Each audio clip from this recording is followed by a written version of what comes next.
La búsqueda del presente, Octavio Paz. Comienzo con una palabra que todos los hombres, desde que el hombre es hombre, han proferido. Gracias.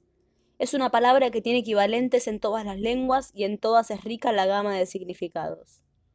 En las lenguas romances va de lo espiritual a lo físico, de la gracia que concede Dios a los hombres para salvarlos del error y la muerte, a la gracia corporal de la muchacha que baila o a la del felino que salta en la maleza.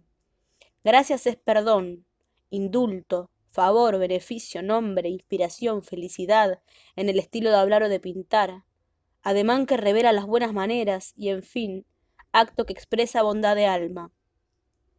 La gracia es gratuita, es un don. Aquel que lo recibe es agraciado. Si no es un mal nacido, lo agradece, da las gracias. Es lo que yo hago con estas palabras de poco peso.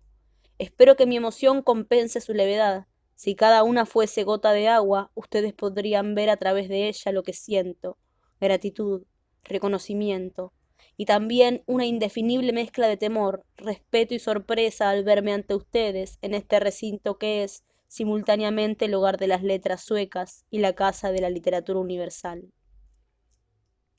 Las lenguas son realidades más vastas que las entidades políticas e históricas que llamamos naciones. Un ejemplo de esto son las lenguas europeas que hablamos en América. La situación peculiar de nuestras literaturas frente a las de Inglaterra, España, Portugal y Francia depende precisamente de este hecho básico. Son literaturas escritas en lenguas trasplantadas. Las lenguas nacen y crecen en un suelo, las alimenta una historia común, arrancadas de su suelo natal y de su propia tradición, plantadas en un mundo desconocido y por nombrar, las lenguas europeas arraigaron en las tierras nuevas, crecieron con las sociedades americanas y se transformaron. Son la misma planta y son una planta distinta. Nuestras literaturas no vivieron pasivamente las vicitudes de las lenguas trasplantadas, participaron en el proceso y lo apresuraron. Muy pronto dejaron de ser meros reflejos transatlánticos. A veces han sido la negación de las literaturas europeas y otras, con más frecuencia, su réplica. A despecho de estos vaivenes, la relación nunca se ha roto. Mis clásicos son de mi lengua y me siento descendiente de Lope y de Quevedo, como cualquier escritor español, pero no soy español.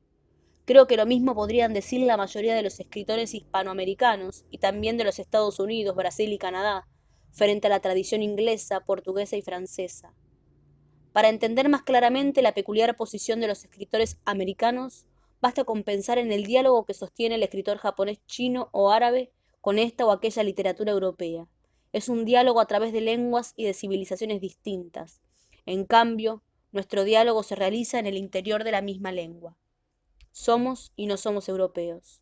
¿Qué somos entonces? Es difícil definir lo que somos, pero nuestras obras hablan por nosotros. La gran novedad de este siglo en materia literaria ha sido la aparición de las literaturas de América. Primero surgió la angloamericana y después en la segunda mitad del siglo XX, la de América Latina en sus dos grandes ramas, la hispanoamericana y la brasileña.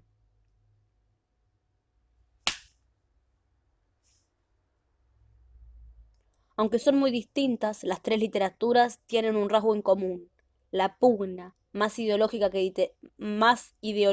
literaria, entre las tendencias cosmopolitas y las nativistas, el europeísmo y el americanismo. ¿Qué ha quedado de esta disputa? Las polémicas se disipan, quedan las obras. Aparte de este parecido general, las diferencias entre las tres son numerosas y profundas. Una es de orden histórico más que literario. El desarrollo de la literatura angloamericana coincide con el ascenso histórico de los Estados Unidos como potencia mundial. El de la nuestra con las desventuras y convulsiones políticas y sociales de nuestros pueblos. Nueva prueba de los límites de los determi- de los de- nueva prueba de los límites de los determinismos sociales e históricos. Los crepúsculos de los imperios y las perturbaciones de las sociedades coexisten, a veces con sus obras y momentos de esplendor en las artes y letras. Lipo y Tufu fueron testigos de la caída de los Tang. Velázquez fue el pintor de Felipe XV. Séneca y Lúcano fueron contemporáneos y víctimas de Nerón. Otras diferencias son de orden literario y se refieren más a las obras en particular que al carácter de la literatura. Pero ¿tienen carácter? ¿Las literaturas poseen un conjunto de rasgos comunes que las distingue una de otras? No lo creo. Una literatura no se define por un quimérico, inacible carácter. Es una sociedad de obras únicas, unidas por relaciones de oposición y afinidad. La primera y básica diferencia entre la literatura latinoamericana y la angloamericana reside en la diversidad de sus orígenes.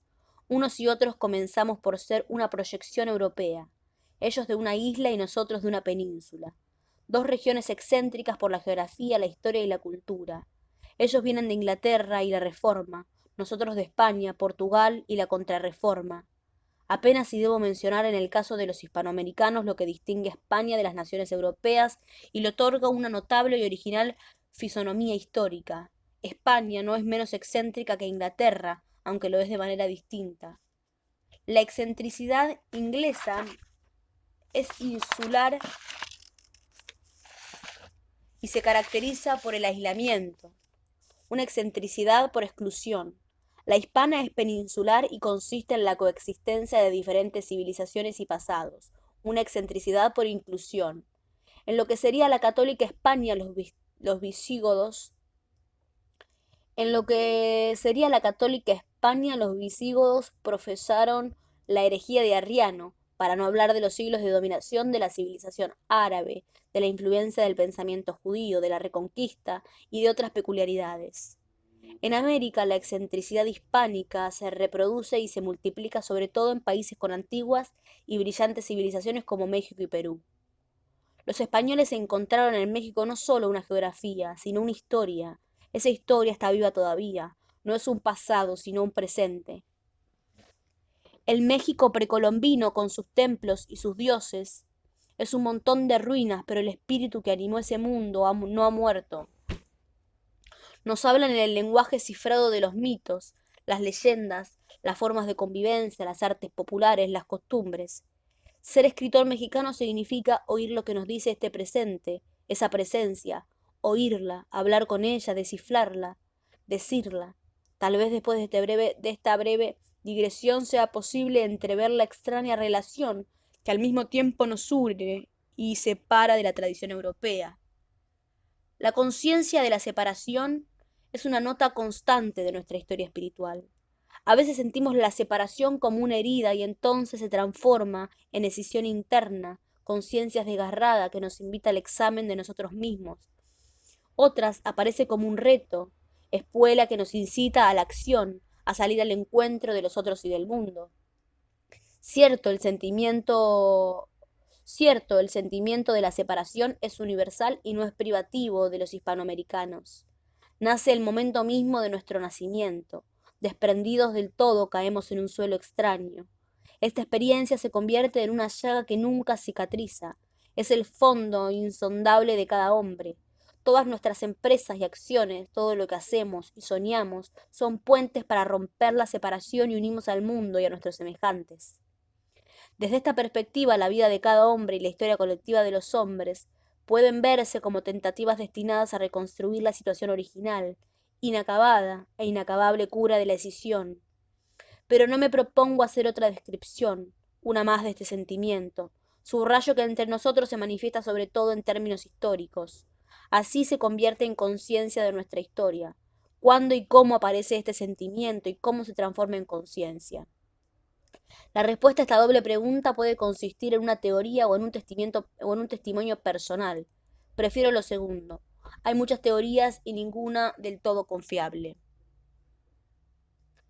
El sentimiento de separación se confunde con mis recuerdos más antiguos y confusos, con el primer llanto, con el primer miedo. Como todos los niños, construí puentes imaginarios afectivos que me unían al mundo y a los otros.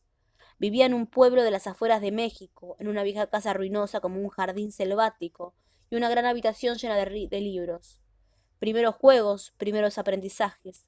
El jardín se convirtió en el centro del mundo y la biblioteca en caverna encantada. Leía y jugaba con mis primos y mis compañeros de escuela. Había una higuera, templo vegetal, 4 pinos, 3 fresnos, un huele de noche, un granado, herbazales, plantas espinosas que producían rosaduras moradas, muros de adobe. El tiempo era elástico, el espacio giratorio. Mejor dicho, todos los tiempos, reales o imaginarios, eran ahora mismo. El espacio, a su vez, se transformaban sin cesar. Allá era aquí, todo era aquí. Un valle, una montaña, un país lejano, el patio de los vecinos, los libros de estampas, particularmente los de historia, hojeados con avidez, nos provenían de imágenes, desiertos y selvas, palacios y cabañas, guerreros y princesas, mendigos y monarcas. Naufragamos con Simbad y con Robinson, nos batimos con Artagnan, tomamos Valencia con el Cid. Cómo me hubiera gustado quedarme para siempre en la isla de Calipso. En verano la higuera mecía todas sus ramas verdes, como si fueran las velas de una carabela o de un barco pirata. Desde su alto mástil, batido por el viento, descubrí islas y continentes, tierras que apenas pisadas se desvanecían. El mundo era limitado y no obstante, siempre al alcance de la mano. El tiempo era una substancia maleable y un presente sin fisuras. El tiempo era sustancia maleable y un presente sin fisuras. ¿Cuándo se rompió el encanto? No de golpe, poco a poco. Nos cuesta trabajo aceptar que el amigo nos traiciona, que la mujer querida nos engaña, que la idea libertaria es la máscara del tirano. Lo que se llama caer en la cuenta es un proceso lento y sinuoso porque nosotros mismos somos cómplices de nuestros errores y engaños. Sin embargo, puedo recordar con cierta claridad un incidente que, aunque pronto olvidado, fue la primera señal. Tendría unos 6 años y una de mis primas, un poco mayor que yo, me enseñó una revista norteamericana con una fotografía de soldados desfilando por una avenida, probablemente de Nueva York. Vuelven de la guerra, me dijo. Esas pocas palabras me turbaron como si anunciasen el fin del mundo o el segundo advenimiento de Cristo. Sabía vagamente que allá lejos, unos años antes, había terminado una guerra y que los soldados desfilaban para celebrar su victoria. Para mí, aquella guerra había pasado en otro tiempo, no ahora ni aquí. La foto me desmentía, me sentí literalmente desalojado del presente. Desde entonces el tiempo comenzó a fracturarse más y el espacio, los espacios. La experiencia se repitió una y otra vez. Una noticia cualquiera, una frase anodina, el titular de un diario, una canción de moda, pruebas de la existencia del mundo de afuera y revelaciones de mi realidad. Sentí que el mundo se escindía, yo no estaba en el presente, mi ahora se disgregó, el verdadero tiempo estaba en otra parte. Mi tiempo, el tiempo del jardín, la verdadera la verdadero tiempo estaba en otra parte.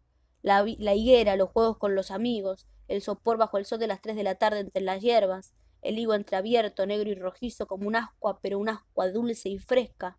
Era un tiempo ficticio. A pesar del testimonio de mis sentidos, el tiempo de allá, el de los otros, era el verdadero, el tiempo del presente real.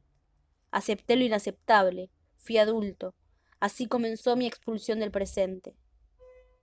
Decir que hemos sido expulsados del presente puede parecer una paradoja. No, es una experiencia que todos hemos sentido alguna vez. Algunos la hemos vivido primero como una condena y después transformada en conciencia y acción. La búsqueda del presente no es la búsqueda del Edén terrestre ni de la eternidad sin fechas, es la búsqueda de la realidad real. Para nosotros, hispanoamericanos, ese presente real no estaba en nuestro país, era el tiempo que vivían los otros, los ingleses, los franceses, los alemanes, el tiempo de Nueva York, París, Londres. Había que salir en su busca y traerlo a nuestras tierras. Esos años fueron también los de mi descubrimiento de la literatura. Comencé a escribir poemas. No sabía qué me llevaba a escribirlos. Estaba movido por una necesidad interior definible. Apenas ahora he comprendido que entre lo que he llamado mi expulsión del presente y escribir poemas había una relación secreta.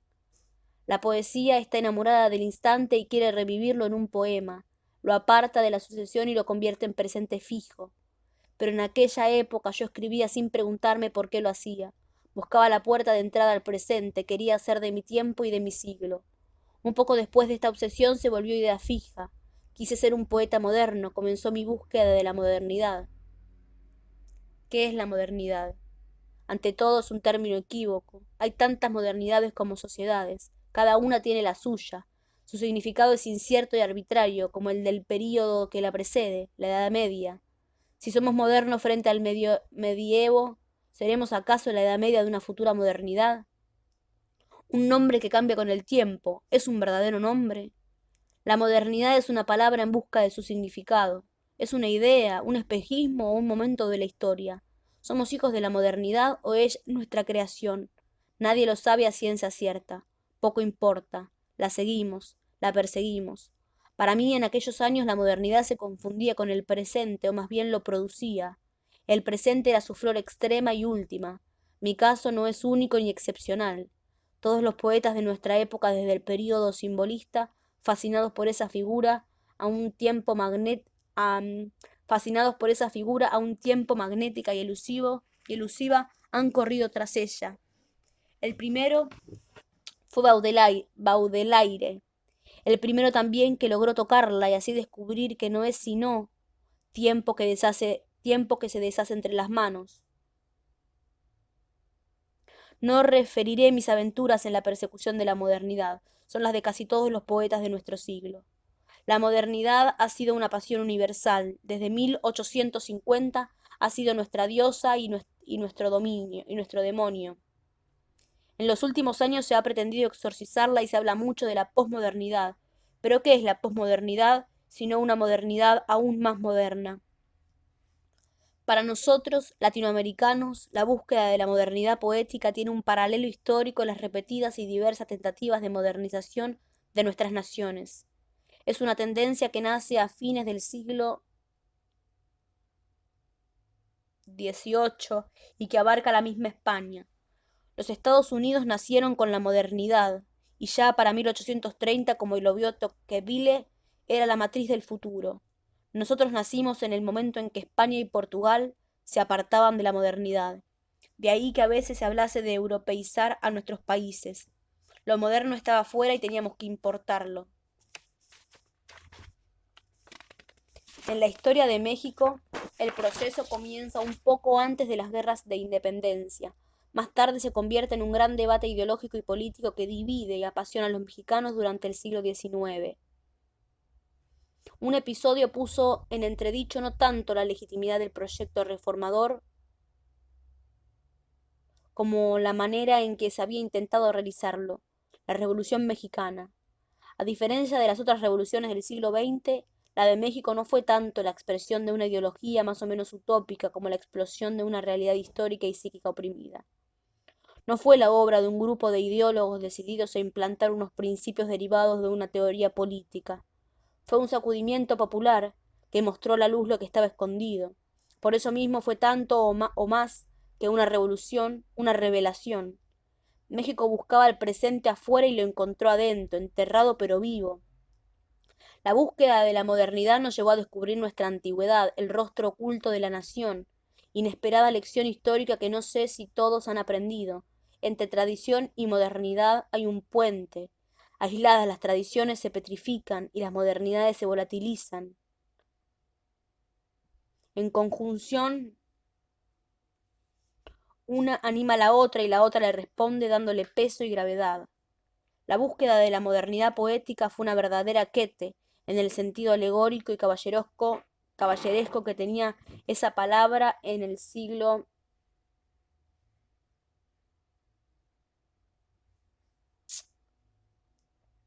no sé, 7, no creo, 12, 12. No rescaté ningún grial, aunque recorrí varias wastelands, visité castillos de espejos y acampé en tribus fantasmales. Pero descubrí a la tradición moderna porque la modernidad no es una escuela poética, sino un linaje, una familia esparcida en varios continentes y que durante 2 siglos ha sobrevivido a nuestras vicitudes y desdichas, la indiferencia pública, la soledad y los tribunales de las ortodoxias religiosas, políticas, académicas y sexuales. Ser una tradición y no una doctrina le ha permitido simultáneamente permanecer y cambiar. También le ha dado diversidad. Cada aventura poética es distinta y cada poeta ha plantado un árbol diferente en este prodigioso bosque parlante. Si las obras son diversas y los caminos distintos, ¿qué une a todos estos poetas? No una estética, sino la búsqueda. Mi búsqueda no fue quimérica, aunque la idea de modernidad sea un espejismo, un haz de reflejos. Un día descubrí que no avanzaba, sino que volvía al punto de partida. La búsqueda de la modernidad era un descenso a los orígenes. La modernidad me condujo a mi comienzo, a mi antigüedad. La ruptura se volvió reconciliación. Supe así que el poeta es un latido en el río de las generaciones.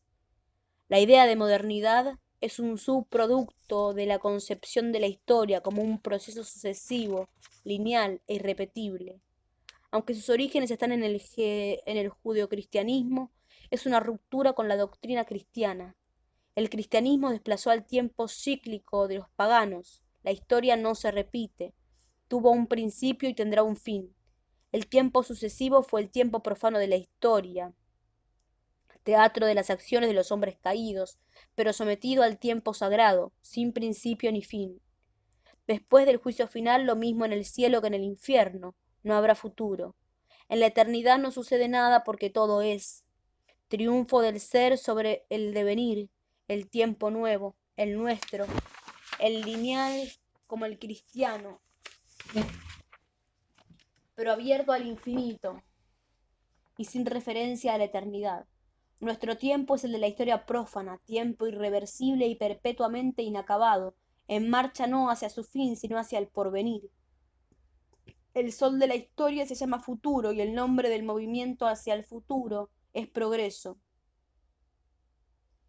Para el cristiano, el mundo, o como antes se decía, el siglo, la vida terrenal, es un lugar de prueba.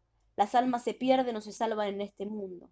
Para la nueva concepción, el sujeto histórico no es el alma individual, sino el género humano, a veces concebido como un todo y otras veces y otras a través de un grupo escogido que lo representa, las naciones adelantadas de Occidente, el proletariado, la raza blanca o cualquier otro ente.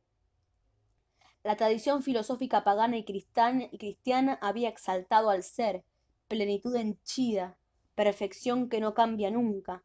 Nosotros adoramos al cambio, motor del progreso y modelo de nuestras sociedades.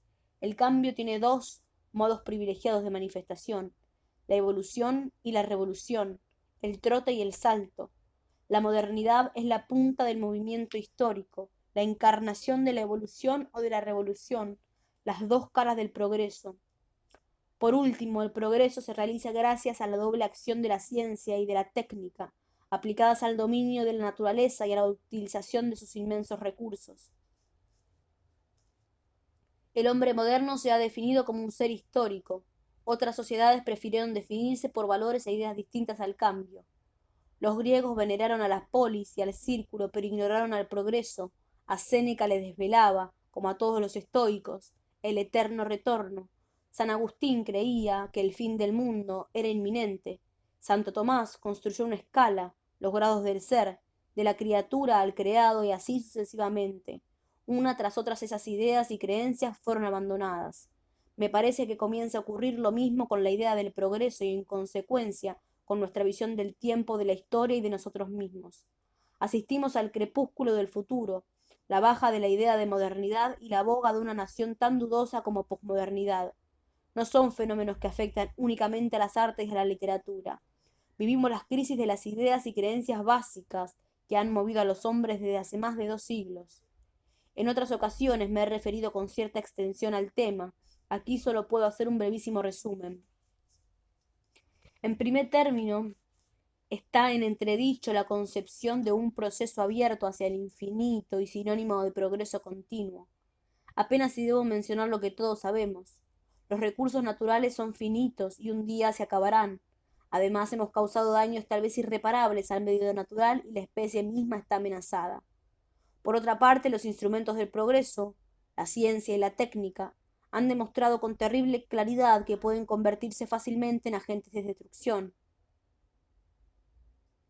Finalmente, la existencia de armas nucleares es una refutación de la idea de progreso inherente a la historia, una refutación, añado, que no hay más remedio que llamar devastadora. En segundo término, la suerte del sujeto histórico, es decir, de la colectividad humana en el siglo XX. Muy pocas veces los pueblos y los individuos habían sufrido tanto. 2 guerras mundiales, despotismos en los 5 continentes, la bomba atómica y, en fin, la mutilación de una de las instituciones más crueles y mortíferas que han conocido los hombres, el campo de concentración.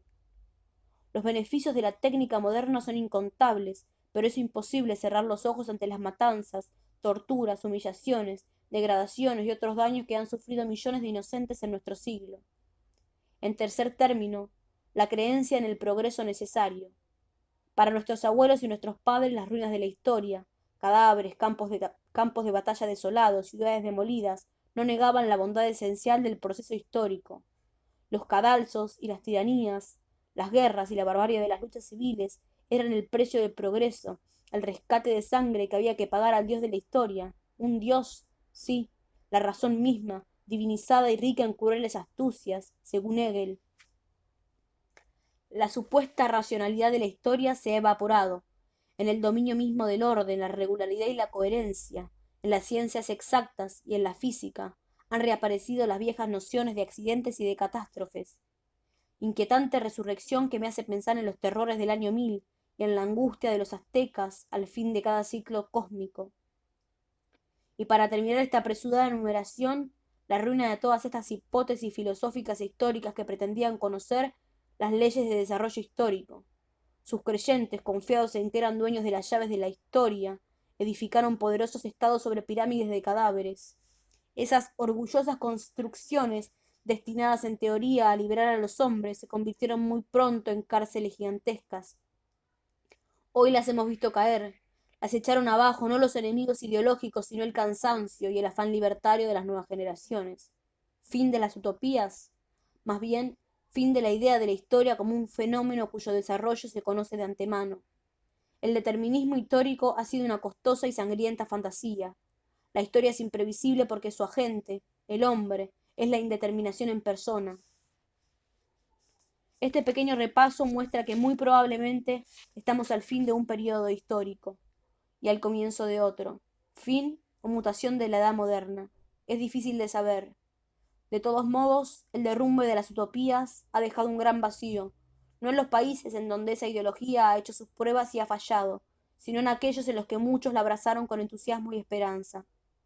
Por primera vez en la historia los hombres viven en una suerte de intemperie espiritual y no como antes, a la sombra de esos sistemas religiosos y políticos que simultáneamente nos oprimían y nos consolaban.